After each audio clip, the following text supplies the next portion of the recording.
नमस्कार दोस्तों, आज हम बात करेंगे कि जो अफ़गानिस्तान में हालात हैं, इसका एक सेगमेंट ये होगा और दूसरा सेगमेंट इसके लिए होगा कि इंडिया की फ़ॉरेन पॉलिसी के लिए एक चैलेंज के तौर पर और इंडिया ने जो इन्वेस्टमेंट्स की हैं अफ़गानिस्तान में पिछले काफ़ी सालों में करते रहे हैं, उसका जो इम्पैक्ट है, अब जो मौजूदा हालात हुए हैं अफ़गानिस्तान के अंदर, इसमें चाइना का दखल होगा, पाकिस्तान का दखल होगा, अमेरिकन ट्रूप्स का विड्रॉवल होगा। इसके मद्देनज़र जो चीज़ों में तब्दीलियाँ आई हैं, उनको लेकर के इंडिया के लिए चैलेंजेस क्या हैं और उनका वे आउट क्या है और इसका पर्सपेक्टिव जो यूपीएससी में अगर आपसे ये पूछा जाता है तो इसका एक फॉरेन पॉलिसी के हिसाब से इसमें किस तरीके से इसको लिखा जाना चाहिए या क्या क्या फैक्ट्स आपको पता होने चाहिए और किसका आप एनालिटिकल एनालिसिस आप कर सकते हैं। तो इसमें अगर हम बात करें तो अफगानिस्तान के हालात पर काफ़ी बातें हो चुकी हैं। हमने खुद इस काफ़ी सारे वीडियोस में जब अमेरिका विड्रॉल की बात शुरुआत में हुई थी एक लेक्चर इस पर बनाया हुआ है। तो इसके बाद अगर हम अफगानिस्तान के हालात पर बात करें तो भारत इंडिया ने जिस तरीके से कंधार के अंदर जो है वाणिज्य दूतावास के जिस तरीके से अस्थायी तौर पर बंद करने और वहां के कर्मचारियों को निकालने का फैसला किया, उसके बैकड्रॉप में ये इससे स्पष्ट हो जाता है कि तालिबान जो लड़ाके हैं अफगानिस्तान में अपनी बढ़त कायम करते जा रहे हैं। और ये उसका एक स्पष्ट इसको कहते हैं, जब आप बात करते हैं तो अगर आप एक तथ्यों के साथ बात करेंगे तो आपको एक सहूलियत मिल जाती है। तो आप इसको हमेशा एक रीजन के साथ, अगर इस तरीके से कहा जाता है कि ये नहीं होना चाहिए लेकिन ऐसा क्यों नहीं होना चाहिए, इसमें क्या क्या पर्सपेक्टिव है, जब तक आप ये नहीं बताएंगे तो आपके बात में वजन कम रहेगा। तो इसके बाद हालांकि अफगान सेना जो है जो तालिबान के जो लड़ाके हैं इनको आगे बढ़ने से रोकने के लिए हर संभव प्रयास कर रही है, लेकिन अभी तक की स्थितियां यही बयान करती हैं कि अपने मकसद में अफगान फोर्सेस जो हैं वो कामयाब नहीं हो पा रही हैं। और ये छुपा भी नहीं है कि तालिबान इवेंचुअली इनको टेक ओवर कर जाएगा, खास करके जब अमेरिकन विड्रॉल वहां से हो जाएगा। तो ये किसी से छिपा नहीं है कि जो तालिबान है वो एक के बाद एक शहर अपने कब्जे में लेते जा रहा है। यदि वो उसी तरीके से आगे बढ़ते रहे तो आने वाले दिनों में अफगानिस्तान के जो बड़े शहर हैं, जो अन्य बड़े शहर हैं, जो राजधानी काबुल के लिए भी खतरा बन सकते हैं, इसमें कोई दो राय नहीं है। और अगर ऐसी स्थिति बनती है तो इसके लिए अमेरिका जिम्मेदार होगा, क्योंकि वो एक तरीके का ऐसी स्थिति में अफगानिस्तान को छोड़ के जा रहा है। और अफगानिस्तान जहां पर ये स्ट्रेटेजिकली लोकेटेड है उसमें रशियन इंटरेस्ट है, उसके अंदर मिडिल ईस्ट का इंटरेस्ट है, उसके अंदर चाइनीज इंटरेस्ट है, पाकिस्तान का टोटल इंटरफेरेंस है वहां पर। और इंडिया के लिए अगर आप देखें, इंडिया का मैप देखें तो जो इंडिया का जो टॉप है, जो उससे वो पाकिस्तान, वो उससे जो है हमारा लैंड का जो एरिया है वो अफगानिस्तान से मिलता जरूर है। तो भले ही इसको पीओके भी कहा जा रहा हो, लेकिन बहरहाल इस पे हम अगर बात करेंगे तो इसके लिए अमेरिका को इसमें रिस्पॉन्सिबिलिटी लेनी चाहिए। तो अमेरिकी जो प्रशासन है उसको ऑफिशियली ये बताना चाहिए कि तालिबान और उसके बीच में क्या एक तरीके का जो समझौता हुआ है, और अमेरिका जो शांति सेना है वह स्थिरता सुनिश्चित किए बिना क्या वहां से निकल जाएगा या उसके लिए उसके हालात पर वैसे छोड़ के चला जाएगा। तो ये जो बाइडेन एडमिनिस्ट्रेशन को इस पर और पिक्चर क्लियर करनी चाहिए। तो अभी तो ऐसे ही लगता है कि उसने जानबूझकर जो तालिबानी लड़ाके हैं इनको अफगानिस्तान पे करने का एक तरीके से मौका दे दिया, और इसके अंदर एक तरीके से उन्होंने पीसफुली अमेरिकन ट्रूप्स पे वो हमला नहीं करेंगे, ऐसी बातें भी सामने आई हैं। तो वो अमेरिकन ट्रूप्स जो हैं वो शांति से वहां से निकल जाएंगे उस इलाके से। तो अमेरिका ने अपने जो एक तरीके के स्वार्थों को पूरा करने के फेर में अफगानिस्तान में जिस तरीके से तालिबान के समक्ष में जो एक तरीके से एक नया प्रपोजल, एक तरीके से नए हालात पैदा कर दिए हैं, उससे उसकी साख पर सवाल उठना स्वाभाविक है। लेकिन अमेरिका हमेशा कहते हैं कि अमेरिका फर्स्ट, ये चाहे डोनाल्ड ट्रंप ने भी कहा होगा making America great again, America first रखें। तो अमेरिका जो है अपनी नीतियों में चेंजेस लेके आ रहा है, काफी वक्त से लेके आ रहा है। तो यदि अमेरिका को अफगानिस्तान में तालिबान के ही हवाले करना था तो फिर उसको वहां पर 2 दशक तक वो क्यों डटी रही, इतना कुछ अरबों डॉलर्स खर्च हुए हैं, अलग अलग कंट्रीज का उसमें दखल रहा है। तो उसके हाल पर छोड़कर तो एक तरीके से अभी जो मौजूदा हालात हैं इसमें जो पाकिस्तान का जो रोल है उसमें, तो अमेरिका अफगानिस्तान के लिए इसलिए भी नाकाम हुआ क्योंकि इसमें पूछा जाना चाहिए और ये बिल्कुल आपको पता होना चाहिए, क्योंकि उसने तालिबान को समर्थन और संरक्षण देने के लिए पाकिस्तान को कभी भी एक तरीके से जवाबदेही उसकी नहीं तय की या नहीं बनाया गया। और पाकिस्तान यदि अफगानिस्तान में तालिबान के बढ़ते वर्चस्व को इतरा रहा है तो अमेरिका की नाकाम नीति के कारण है कि उसने पाकिस्तान को ठीक से इस मामले में हैंडल नहीं किया। अब रही बात यही कि इंडिया के लिए क्या ऑप्शंस हैं, तो इंडिया की चिंता का जो विषय है केवल ये नहीं है कि अफगानिस्तान में उसके हितों के लिए खतरा बढ़ रहा है, बल्कि ये भी है कि पाकिस्तान तालिबान का इस्तेमाल जो है हमारे खिलाफ कर सकता है। और इसकी पूरी पूरी आशंका है कि इसके लिए चीन पाकिस्तान को उकसाने का काम कर सकता है और भारत इसकी अनदेखी भी नहीं कर सकता। इसलिए ये तालिबान का अफगानिस्तान में जो अभी नई रिजीम आएगी उसके साथ जो है किस तरीके से मेरे चैलेंजेस होंगे, जो हमारी इन्वेस्टमेंट्स हुई है, मैं उस पर भी बात करता चलूँ आपसे इन्वेस्टमेंट्स के बारे में जो अफगानिस्तान में हमने की हैं। उसके बाद हम देखेंगे कि हमारे लिए फॉरेन पॉलिसी सॉल्यूशन और चैलेंजेस में किस तरीके से एक बैलेंस इसमें आने की संभावना है या क्या होना चाहिए या क्या इसके स्टेक्स होंगे। तो इसके बाद अगर हम बात करें तो इसमें अगर हम इसमें बात करेंगे तो इसमें हम ये देखते हैं कि अफगानिस्तान में तालिबान के जो लगातार बढ़ते कब्जे की तरफ लेकर के उसमें पूरी दुनिया को उसने चिंतित कर रखा है। यहाँ की सत्ता पर तालिबान का नियंत्रण जो है वो एक तरीके चिंता का सबब है, सभी के लिए सबब है। और पिछले 20 साल में अफगानिस्तान के करीब जो है वो 22,000 करोड़ रुपए का इन्वेस्टमेंट इंडिया ने किया है। ये सरकारी आंकड़ा मैं आपको बता रहा हूँ, तो पिछले मैं फिर से रिपीट करता हूँ। तो पिछले 20 साल में भारत ने अफगानिस्तान में करीब करीब जो है 22,000 करोड़ रुपए का जो है इन्वेस्टमेंट किया है। अब सवाल यहाँ से ये है कि जो तालिबान के कब्जे के बाद क्या ये निवेश पूरी तरीके से फंस जाएगा या नहीं फंस जाएगा, इसके मद्देनजर हमारे पास ऑप्शंस क्या होंगे। तो काबुल में रहने वाले जो एक तरीके से जो पॉलिटिकल एनालिस्ट हैं वहाँ के, उनका ये मानना है कि तालिबान और सरकारी सेना के बीच जो भीषण संघर्ष चल रहा है, तो अभी तालिबान जो है वो काबुल से भले ही दूर लग रहा है और इसमें जो है, लेकिन अगर अफगानिस्तान में शांति समझौता नहीं हुआ तो भारी तबाही की आशंका पूरी पूरी है। और यहाँ की जो इसका जो इम्पैक्ट पड़ेगा वो वहाँ की इकोनॉमी में पड़ेगा, वहाँ की अर्थव्यवस्था जो पहले से ही बर्बाद रही है। तो भारत ने जिस इकोनॉमी के अंदर वहाँ अफगानिस्तान की इकोनॉमी के अंदर जो निवेश किया है,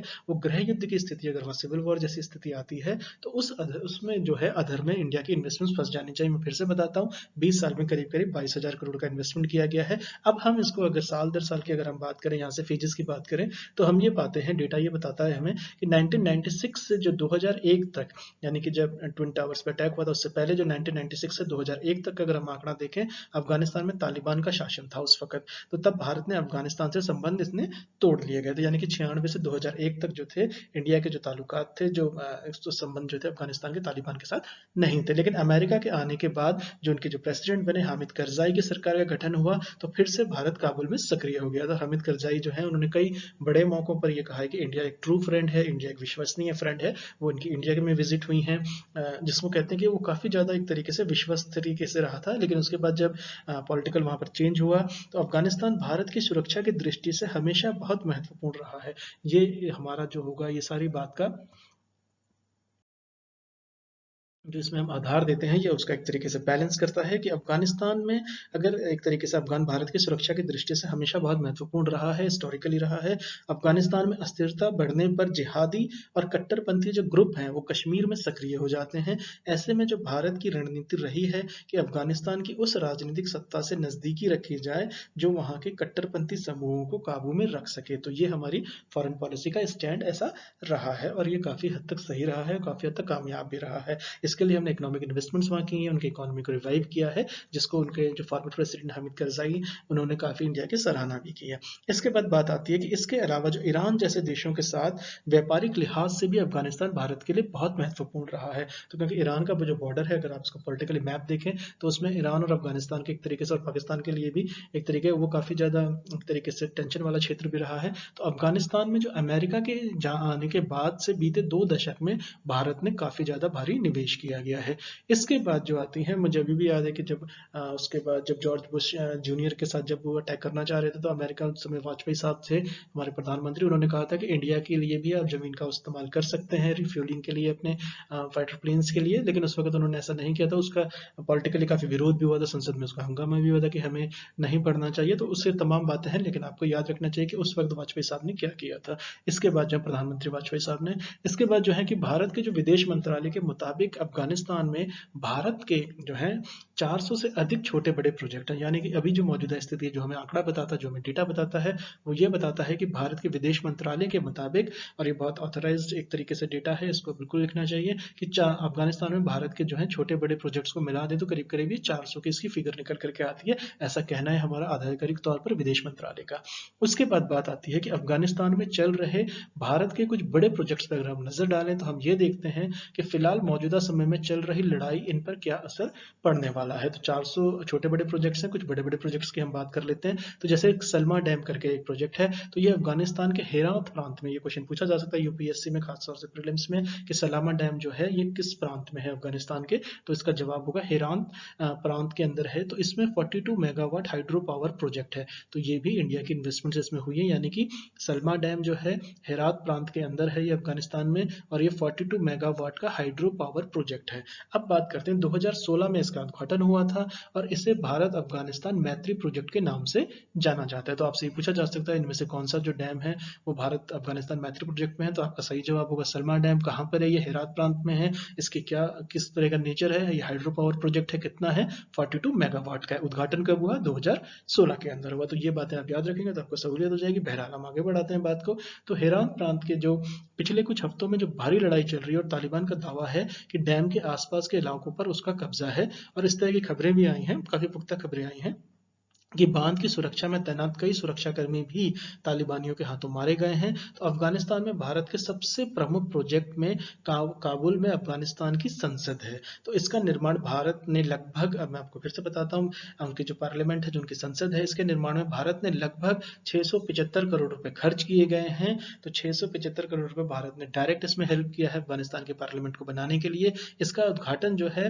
प्रधानमंत्री जो नरेंद्र मोदी जी ने किया था, साल 2015 में किया था, और भारत अफगान मैत्री को ऐतिहासिक बताया गया था। तो 675 करोड़ का ये फिगर निकल करके आता है। इसके बाद जो है इसकी संसद में एक ब्लॉक जो है पूर्व भारतीय प्रधानमंत्री अटल बिहारी वाजपेयी जी के नाम पर भी है। इसमें जो एक पूरा ब्लॉक है वो प्रधानमंत्री, उसमें पूछा सकते हैं किससे, कौन से प्राइम मिनिस्टर के नाम पे है, तो उसमें प्रधानमंत्री मोदी जी का भी नाम दिया जाएगा, लेकिन सही आंसर होगा इसमें प्रधानमंत्री वाजपेयी जी के नाम पे ये ब्लॉक है। तो आप थोड़ी सी सावधानी बरतेंगे तो आपका एक आंसर सही हो जाएगा।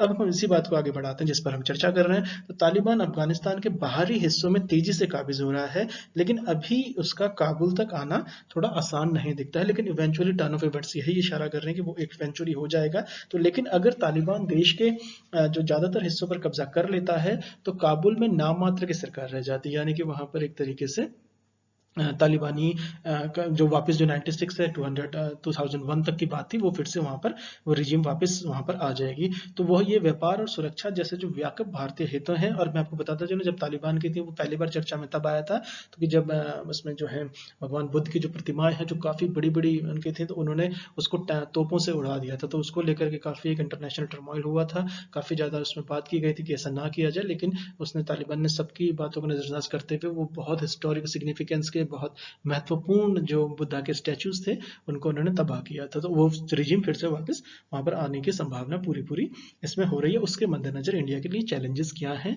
और उसके लिए रास्ता कैसे निकले। तो ऐसे में भारत और बाकी देशों का मकसद भी इसी तरह के इन्वेस्टमेंट किए थे, वो पूरे नहीं होंगे। तो पहला सवाल ये होता है इन्वेस्टमेंट्स को लेकर के।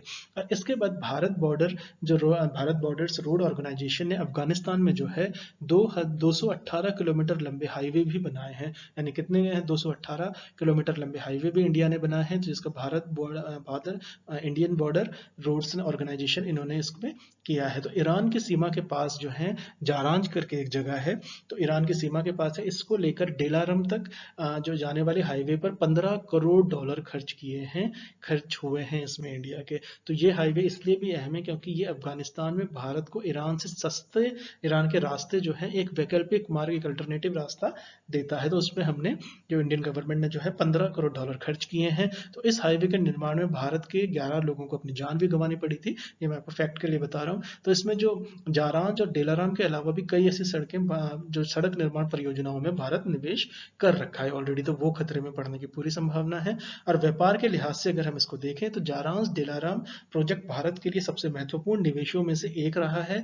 पाकिस्तान अगर जमीन के रास्ते भारत को व्यापार से रोकता है तो उस स्थिति में ये सड़क बहुत महत्वपूर्ण हो जाती है। तो ये इसका एक तरीके से स्ट्रेटेजिक सिग्निफिकेंस है इस रूट का। और इसके बाद यदि इस हाईवे पर तालिबान का नियंत्रण हो जाता है तो ये भारत के लिए किसी बहुत बड़े झटके से कम नहीं होने वाला है। तो इसके अलावा अगर हम बात करें अलग अलग इन्वेस्टमेंट्स की, तो इसके अलावा अफगानिस्तान के जो 34 जिले हैं, यानी कि जो 34 जिले हैं, इसमें भारत सरकार के 400 से ज्यादा प्रोजेक्ट्स चल रहे हैं। तो उन 400 से हम इसको आगे ले लेते हैं।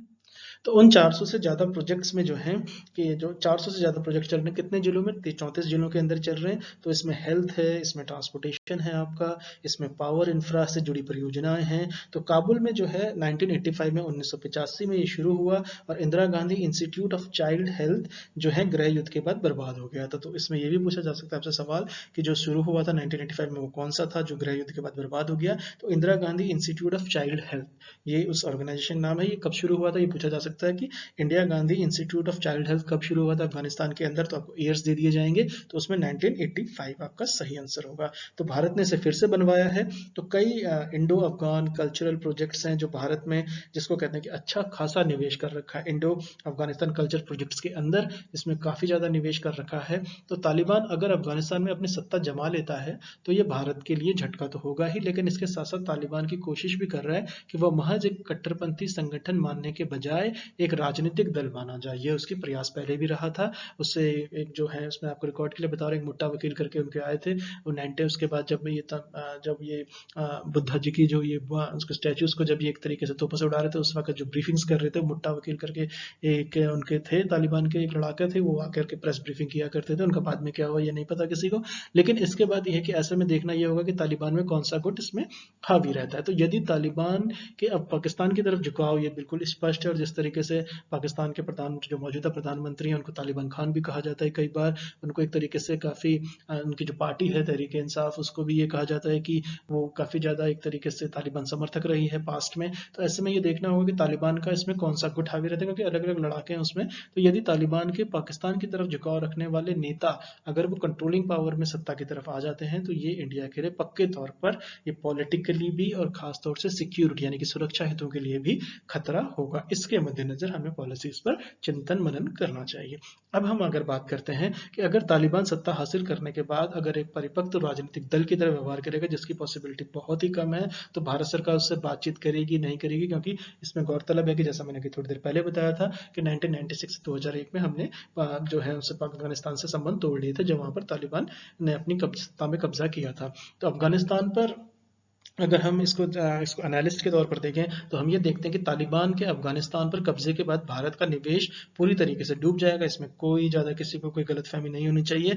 तो यदि ऐसा नहीं है तो ऐसा नहीं है, ऐसा भी एक माना जा रहा है, काफ़ी हल्के में ये माना जा रहा है, काफ़ी इंपॉर्टेंट हल्कों में ये माना जा रहा है कि ऐसा नहीं होने वाला। तो इसको लेकर के दो कॉन्ट्रीव्यूज है। एक ये है कि अगर तालिबान सत्ता में आया तो इंडिया का निवेश डूब जाएगा, और दूसरा व्यू इसमें ये आता है कि तालिबान अगर सत्ता में आ भी जाता है तब भी उसे जन सुविधाएं तो देनी ही होंगी, और इंडिया ने जो उनकी मूलभूत उनके इंफ्रास्ट्रक्चर में जो इन्वेस्टमेंट की है उसको उसको सुचारू रूप से चलाना ही होगा। तो इसमें इस बार जो तालिबान जो भारत में निवेश को नष्ट करने जैसी कोशिश नहीं करेगा, और ये अपने फायदे के लिए उसका इस्तेमाल करेगा, लेकिन इंडिया का दखल वो उसमें कम से कम करेगा। तो अगर वो नहीं उनको नष्ट करता है, लेकिन इंडिया का जो है दखल उस पर काफ़ी कम करने की कोशिश करेगा। पाकिस्तानी इन्फ्लुएंस में चीनी इसमें चाइनीज उसमें आ जाएंगे, पैसा लगाएंगे। तो इसमें जो है कि तालिबान पर भारत का कोई नियंत्रण नहीं होगा, ये बिल्कुल स्पष्ट तौर पे है। तो अगर वो डिस्ट्रॉय करता है इंडियन इन्वेस्टमेंट्स को, तो एक नज़रिया वो है।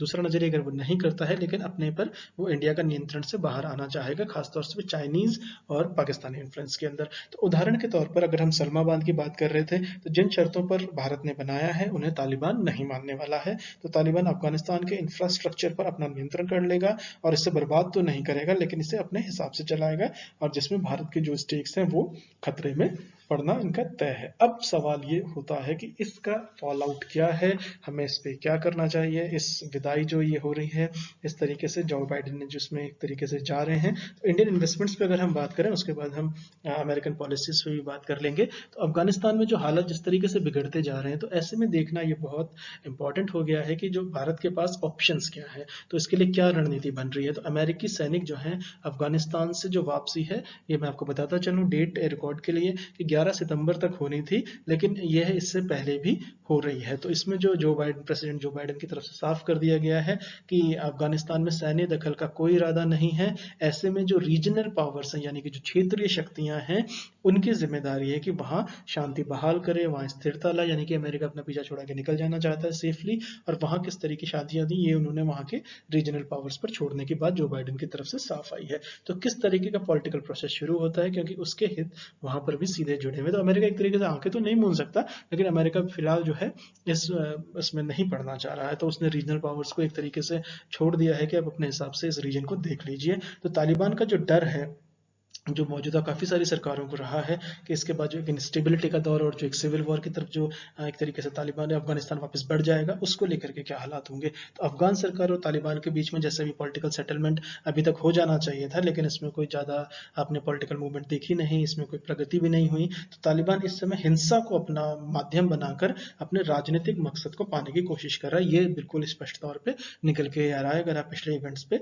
एक तरीके से उसका एक रिव्यू देखें। तो ऐसे में जो है कि संतुलित पॉलिटिकल सेटलमेंट की संभावना कम होती नजर आ रही है। तो अफगान सरकार दिन पर दिन कमजोर होती जा रही है और तालिबान ज्यादा प्रभावशाली होता दिख जा रहा है। ये फैक्ट्स हैं। अब कोई इसे इसको आर्मचेयर के तौर पर अगर देखेंगे नहीं ऐसा नहीं होगा तो वो एक, लेकिन रियलिटी अभी हालात अफगानिस्तान के यही बता रहे हैं।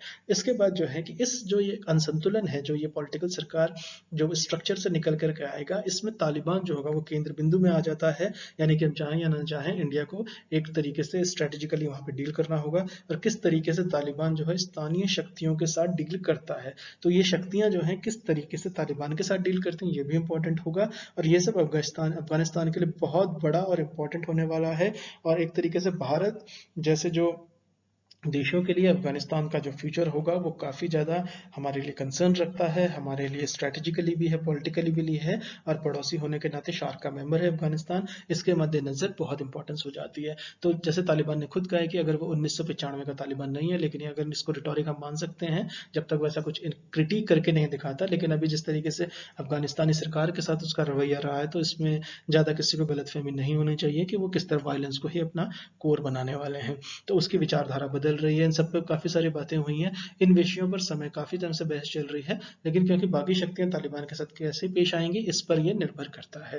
तो अब जो बात आती है इसमें इंडिया के लिए जो है काफ़ी इंपॉर्टेंट है कि तालिबान खुद को बदलने की बात कही है, उस पर आगे चले तो इंडिया को एक तरीके से जो कहते हैं कि इंडिया धोखे में नहीं आएगा। हम इतनी बड़ी पावर है, इतनी बड़ी रीजनल पावर है, हम इतनी बड़ी इकोनॉमी है, हम इतने जिसको कहते हैं कि अफगानिस्तान में हमारा एक दखल रहा है, और जिसके ये भी कहा है कि दूसरे देशों के अंदरूनी मामलों के लिए मायने नहीं रखते। लेकिन उन्होंने जिस तरीके से कहा है कि कश्मीर में कोई दिलचस्पी नहीं है, ऐसा तालिबान का कहना है, लेकिन इसे रूल आउट कंप्लीटली नहीं किया जा सकता क्योंकि ये भारत का अंदरूनी मामला है। तो ऑफिशियल वर्जन चाहे कुछ भी हो, लेकिन हम सभी जानते हैं कि टेररिज्म इन कश्मीर की हालत क्या रही है और उसमें पाकिस्तान का क्या रोल रहा है और लड़ाकों का क्या इसमें रोल रहा है। इसके बाद अगर हम बात करते हैं कि जो एक तरीके की जिसमें इंडिया के लिए जो होगा, इसमें जो है कि इसमें इंडिया के लिए जो चाइना फैक्टर है वो बहुत इंपॉर्टेंट है। तो चीन जो है वो इसलिए फिक्रमंद होगा क्योंकि इसका प्रभाव शामचिंग में भी पड़ने वाला है, और रूस के लिए भी, मैंने रशिया के बाद इसमें जान के आखिर के लिए रखी थी, तो रशिया जो है इसमें रूस इसलिए भी मध्य एशिया में अगर इस्लामिक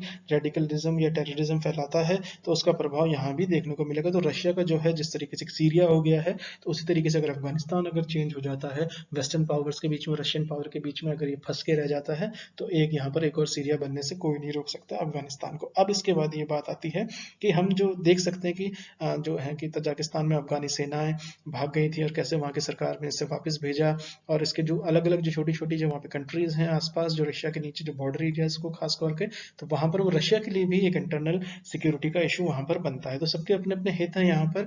रशिया के बहुत बड़े हित हैं, वो काफ़ी समय से रहे हैं। रशिया का जिस तरीके से वो इसको काफ़ी ज़्यादा, जिस तरीके से फिर अमेरिका ने एक तरीके से उनको हेल्प किया था, वहाँ पे लड़ाके जो थे आप, जिसको काफ़ी इस पे बहस की जा सकती है। तो लेकिन इसके बाद अगर हम ये बात देखते हैं कि इस विदाई पर अब हमें हमारे लिए ऑप्शन क्या रह जाता है, और अमेरिका के अंदर जो है अब ये नए हालात में अमेरिका वहाँ से लौट जाएगा, तो अफगानिस्तान जो है बिना मसले को सॉल्व किए जो अधर में लटका करके जा रहा है, उसके मद्देनजर जो है इसमें चीजें किस तरीके से इसमें चेंज होने वाली हैं। तो अब ये जो है कि अब इससे बिल्कुल स्पष्ट है, अमेरिका अफगानिस्तान से अमेरिका जा रहा है, और यूं भी कहा जा सकता है कि फिर से जा रहा है एक तरीके से। तो पिछले कई वर्षों से तो ये स्पष्ट हो गया था कि इसका जाना तय है, और एक तरीके से अनएंडिंग वॉर चल रही थी। अमेरिका इसमें कहीं भी क्लियर विनर तौर पर नहीं देखा जा रहा था। तो अमेरिका के लिए जिस तरीके से वहाँ के जानो माल का, उनके अपने जो उनके जो सोल्जर्स का लॉस है, नाटो की फोर्सेस का जो लॉस है, उनके लिए जो उन्होंने कुर्बानियां दी हैं एक तरीके से वहाँ के सैनिकों ने, तो उसको मद्देनजर उसको एक हद के ज़्यादा उसको बर्दाश्त करना मुश्किल हो जा रहा था।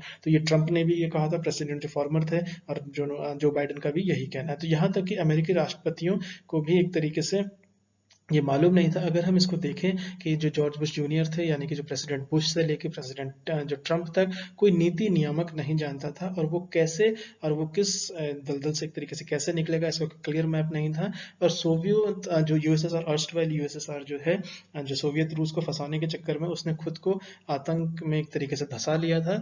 जो बाइडेन जो है अपने समय से एक तरीके से तीर धार के आंख मूंद कर इसको छोड़ दिया। अब ये देखना यह है कि जिस तेजी के बहाव में अमेरिका को अफगानिस्तान से बाहर निकाल फेंका है, वो उससे अपने पैरों पर मजबूत जमीन पर खड़ा होने का मौका कब तक देगा। तो ये इस प्रश्न चिन्ह के तहत जो है अब मॉडर्न चैलेंजेस पर सारी बात आकर के ठहर जाती है। तो इस मॉडर्न जो सारा चैलेंजेस है, इसको लेकर के सारी बात हो रही है। तो अफगानिस्तान की अगर हम एक तरीके से उसको थोड़ा सा और बारीकी से देखें, उसको माइक्रोस्कोप के अंदर देखें, तो हम ये देखते हैं कि अफगानिस्तान अपनी जो भू राजनीतिक स्थिति के कारण सैकड़ों वर्षों महाशक्तियों की दिलचस्पी का क्षेत्र रहा है, यानी कि उसका सिग्निफिकेंस क्या है। अगर हम 19वीं शताब्दी में देखें तो ब्रिटिश और रूसी साम्राज्य यहाँ टकराए थे, और इसके बाद 20वीं शताब्दी में अमेरिकन कूटनीति के जाल में सोवियत रूस में इसके पहाड़ियों पर फंसते और अपमानित होते देखा गया है। तो विडंबना यह है कि आज जब खरबों डॉलर और सैकड़ों जानों का नुकसान उठाकर अमेरिका एक तरीके से इस रणभूमि से बाहर जा रहा है, तब उसके धुर विरोधियों भी नहीं समझ पा रहे हैं कि उसमें अब करना क्या चाहिए, ऐसा क्या हो रहा है कि इसका फॉल आउट क्या होगा।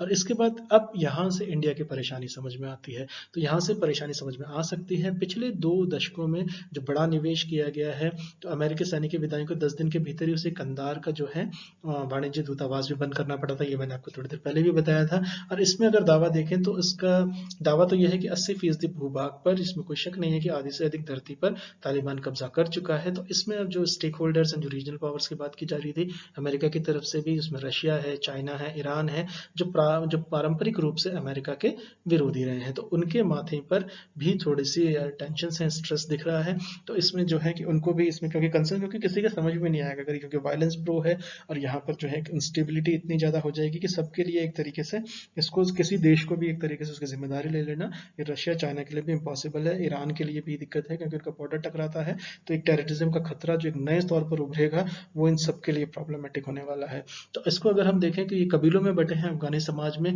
कोई भी इस आशंका से प्रसन्न नहीं है कि सारी ताकत जो है इस्लाम या अतिवाद भाग्य के सुन्नी पश्तूनों के हाथ में आ जाए। इसको लेकर के जो वहाँ के सिटीजन हैं, जिनके बारे में बहुत कम लोग ने सोचा है, हमेशा इतनी जंग हुई है, तो सबसे ज़्यादा सफ़र किया वहाँ के सिटीजन्स ने किया है। तो उसके बाद जो है अफगानिस्तान की धरती में इसमें क्या इंटरेस्ट क्या है, इकोनॉमिक इंटरेस्ट के तौर पर देखें तो अफगानिस्तान की धरती में जो छिपे खनिज हैं और जो मध्य एशिया पर व्यापार की कुंजी को कोई खोना नहीं चाहता, और जिस तरीके से वहाँ पर अफीम का ट्रेड है, पॉपी की खेती होती है, तो उसके पास मिनरल्स भी हैं, इस तरीके के काफ़ी हैं। तो वहाँ के जो एक तरीके टेरर फंडिंग में इसी तरीके से होती रही है। इस पर एक तरीके से जो वहाँ के मिनरल्स हैं उस पर चाइना की भी नज़र है, रशिया की भी रही है। तो ये सभी चाहते हैं कि अंदर से कोई नहीं चाहता कि बिना सारे मसले हल किए अमेरिका चला जाए, ऊपर से चाहे जो मर्जी कहें।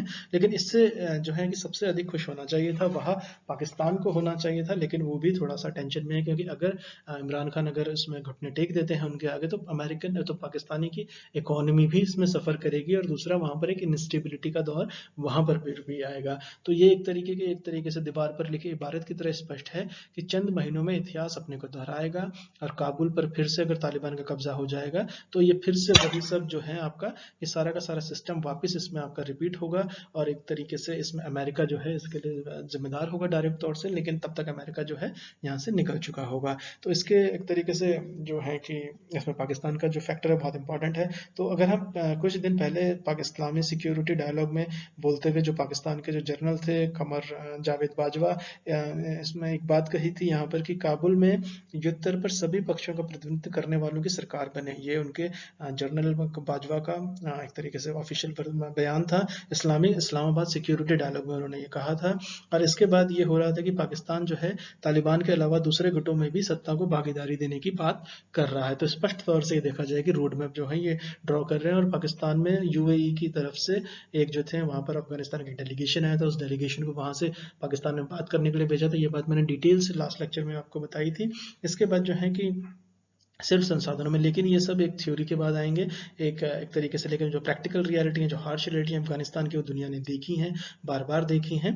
और एक तरीके से इसमें ये देखा जाएगा कि ये पाकिस्तान के लिए भी चुनौती तो है ही, लेकिन पाकिस्तान जो है ये सारी जो है अपनी तरफ से मोड़ करके इंडिया की तरफ का पूरा पूरा प्रयास करेगा। तो इमरान खान का जो नेतृत्व वाला जो नागरिक प्रशासन, जो एक तरीके से इसकी कोई इतनी भूमिका को लेकर के एक तरीके से इसमें कोई सब्सटेंशियल चेंज देखने को नहीं मिला है, नीतियों के स्तर पर इसमें कॉन्ट्राडिक्शन से भरा रहा है, और सैनिक सैनिक जो हैं इनके जिस तरीके से इनका नेतृत्व समझ चुके हैं, तो एक तरीके से ये कहा जा सकता है काफ़ी हलकों में, काफ़ी पुख्ता तरीके से, कि असली पावर तो वहाँ की आर्मी के पास है, और इमरान खान जो है वहाँ की एक तरीके से डमी से ज़्यादा कुछ नहीं है। तो इन मामलों पे पाकिस्तानी की जो वहाँ की गवर्नमेंट है वो बैक सीट लेगी, इसको आर्मी हैंडल करेगी। तो किस तरीके से वे अपने देश में इसको समझकर एक इसके बाद जो है कि वो एक तरीके से शरिया लागू करेंगे, तालिबान वापस आके अपने अफगानिस्तान के अंदर शरिया लॉ लागू हो जाएगा। तो इसके मद्देनजर जो चुनौतियां हैं, नागरिकों का कत्ल, अरबों रुपयों के संसाधनों की बर्बादी के बाद एक तरीके से क्या ये अफगानिस्तान वापस उसी इंस्टेबिलिटी में और उसी तरीके से वहां से निकलने में उसको जो वक्त लगने वाला है, तब तक जो होगा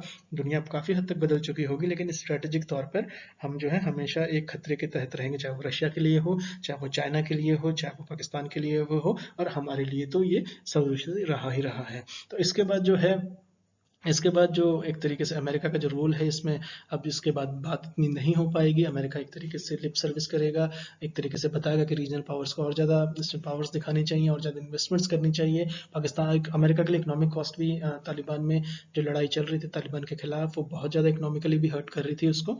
तो इसको एक तरीके से इससे भारत को आर्थिक अर्थों में प्रभावित करना इसका बिल्कुल तय है। 2 दशकों के निवेश की हमने जिस तरीके से पहले आपको आंकड़ों के साथ इसमें बताई गई है, तो अब हम चारबा बंदरगाह की अगर बात करें तो इसकी जो सफलता है वो भी संदिग्ध हो गई है।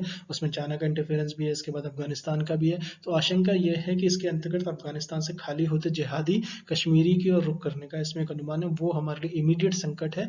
इसको निपट जाएंगे इसके बाद, लेकिन उसके बाद फिर इकोनॉमिक और फिर लॉन्ग टर्म स्ट्रेटेजिक चैलेंजेस हमेशा बने रहने फॉरेन पॉलिसी के लिए।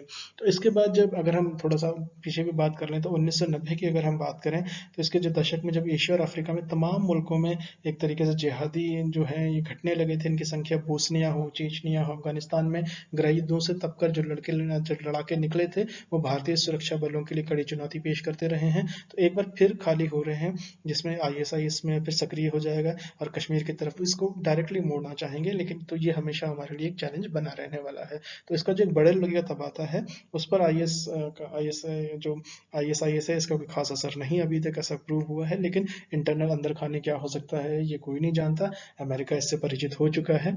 तो इसके बाद जो है इसमें जो अमेरिकी फौज के लौटने के बाद जो विश्व में एक तरीके से जो एक इंस्टेबिलिटी आ जाएगी इस रीजन के अंदर, उसके लिए ना सिर्फ इकोनॉमिकली बल्कि स्ट्रेटेजिकली और पॉलिटिकली भी अफगानिस्तान का चैलेंज बहुत बड़ा होने वाला है इंडिया के लिए। तो इसके मद्देनजर हमें किस तरीके के सॉल्यूशंस में वर्कआउट करना होगा ये देखना होगा, लेकिन बहरहाल जो है चुनौतीपूर्ण स्थिति बनी हुई है और ये काफी समय तक इसमें रहने वाली है। चलिए आपसे नेक्स्ट शेयर मिलते हैं। Thank you so much for listening. नमस्कार दोस्तों।